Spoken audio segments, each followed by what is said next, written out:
Ay,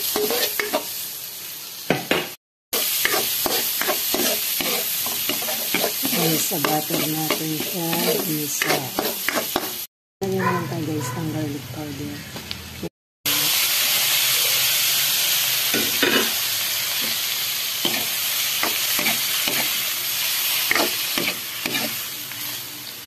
Tapos ilalagay na natin yung ating repolyo.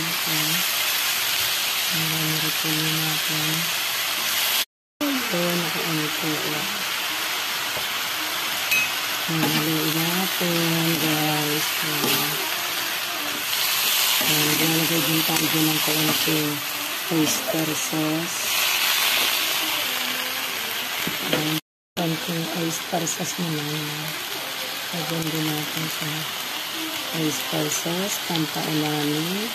Nasa sa inyo naman guys kung nilagyan ko ng oyster sauce o hindi. Haluin lang. At may ulam na tayo. Guys, yung kabilis ng ating ulam. Haluin lang natin. Dagdag tayo ng garlic. Masarap kasi guys pag marami. Garlic powder. Kasi lagyan na natin guys ng ating pinarito. Tofu. Natira ko lang guys na kasibol. Yung natira kong toge lang ang sinahagpigan. Kasi nga, natira siya kahapon sa aking lumpia. Ayan. Meron na tayo guys, masarap na ulam. Nasa sayo naman kung naglalagay ka ng dito. Ito yung kaminta. Ayan.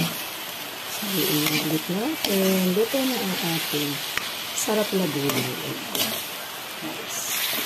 Napakayami ng ating gulay for today. Simple din at mura lang. Tatlong tokwa lang and 1/4 na toge, kalahating repolyo, meron ka lang, masarap na ulam. Budget meal. Tikman na natin yung ating niluto. Napakasarap na toge.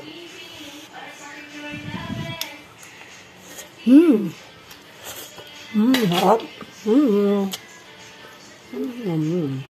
Guys, yung ating luto.